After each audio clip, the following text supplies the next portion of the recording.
There's not a company in the industry, Max. I'm sorry to tell you, and I'm not trying to be a jerk, but it is the truth. There's not an MNO in this country that wants to keep anybody on prepaid. They want that to be a platform for you to then be able to go to postpaid service. Right. That's what the companies want. It's not and exclusive to any one company. I get that. And I get that. Totally. I agree. Number one thing, where I'm coming from, first priority for me is, what am I getting? What are the people getting? What's the perspective from the consumer standpoint? Because that's what's most important. I shouldn't be responsible for the welfare of the company, but I get that that's not what you're going for. Verizon is not trying to quickly go from prepaid to postpaid for the customers. They'll have a diverse range of customers. Of course, eventually they want them to get onto postpaid, but they're happy keeping you on prepaid. I mean, why else would they have like 8 brands? Sure, it's a so that you can test the network and move to postpaid eventually. That's the whole point. But it's Max. Customers are getting $1,100 off at a Galaxy S24 for migrating from any Verizon prepaid brand to Verizon postpaid without trading anything in. They get waived activation fees, bill credits on their first bill to reimburse them for their one-time upgrade fee, and are getting a BIC credit and getting that unlimited ultimate plan for $60 a month. You can't tell me Verizon's not pushing to migrate people from prepaid to postpaid. Does that work, bro? Are you that's able not to put true. that deal? $60 a month for one line on ultimate. And again, yes, this is because not something. when you stack it with the auto pay discount and with the migration discount that you're getting for migrating from prepaid to postpaid, you get that unlimited ultimate line for $40 off, and you get your upgrade credit with the $1,000 off in iPhone or Samsung or a Google Pixel now too. And again, so they are definitely pushing that on people to get them to migrate from prepaid to postpaid. I have done 10 activations this week because of that promo. So I had not seen that at all. Which is exactly what Hans has said. I don't understand why it's like that's not something that Hans hasn't talked about before.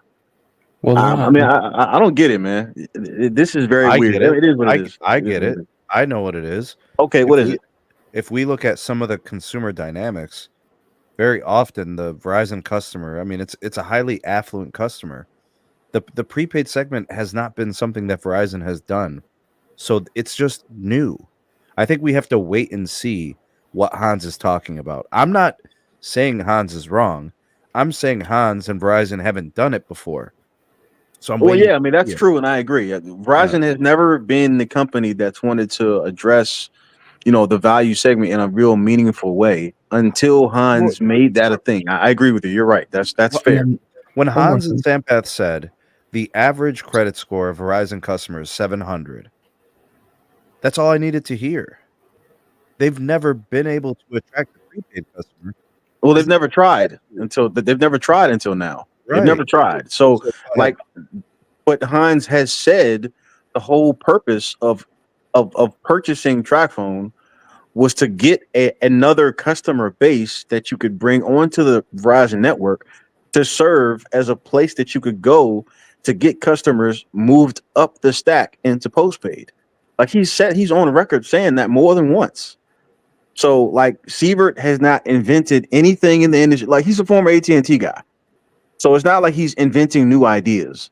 The whole purpose of prepaid is to serve as, a landing pad for people who may or may not qualify for postpaid, or who simply may not want to go the postpaid route initially, to give them the ability to still get service at a reasonable cost, but to then be able to sell into that particular base going back to postpaid.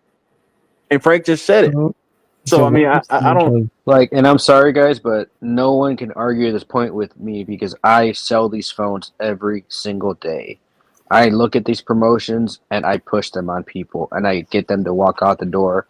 And I've migrated people from Visible, from TracFone, from Straight Talk, from Verizon Prepaid, from Visible, from all the viable prepaid carriers. And I can confirm that when you migrate them from prepaid to postpaid, they get the $20 off for migrating their line, they get the trade-in credit, and they get the monthly bill credit for the auto pay discount, which knocks that price down to $60. Because a 3-line plan on Unlimited Ultimate, when it's a fully migrated account from prepaid to postpaid, is $130 a month once you add up all the discounts. So, Frank, I'm not going to dispute that, but this is more a question for B. What percentage of prepaid customers are migrated to postpaid? Because think about, I mean, like, sure, some of the carriers are being more obvious about, their ownership, but I mean, Total Wireless literally had to distance themselves from being branded like Verizon because people got them too confused. Total, like, it used to be Total by Verizon, and now they're distancing themselves from that association. A lot of people are just going to stick to it. And why shouldn't they stick to it? You don't know that. You don't know that, Max. I mean, you can hypothesize. You can infer. All right, then I'm going to let you infer. What percentage of prepaid customers are moving to postpaid? I don't know. I choose not to infer. But what I can tell you is this: what Frank just said is available seems like a very, very good value proposition to me. I'm sure it is. It does sound like that. But are they flaunting that? Are they advertising that? I don't know, but I know one thing. He just said he sold like 10 this week. I don't know, but I'll tell you this: in this particular quarter, what Verizon reported was the positive growth that everybody's been asking for. Right, that's what I know. And as far as gross ads are concerned, gross ads haven't been a problem for Verizon for several quarters now. The net ads I'll give you, but like gross ads, which is what a prepaid to postpaid migration is, according to what Frank said, that has not been a problem for Verizon. People have been adding lines at that particular company. Right. Totally. So none of that's wrong. None of that is wrong. Why should the customer paying $25 pay $90 or even $60? Why should they move up to paying $60 for? Because they want a phone. Because they want a free Galaxy S24. I don't know. Because they want a phone. Yeah, they want a free phone. Most prepaid customers have freaking Galaxy S8s or S9s that aren't eligible to migrate to postpaid anymore. And they can get a free phone without trading anything in. And right now also, you can get the Disney perk, the Netflix perk, or the 100 gig hotspot free for 12 months when you migrate over. So there you go. We need commercials on this, actually. People got to know about this. We got to move on, though, guys. I've never heard about that, but yeah, that's a good deal. If it's it is.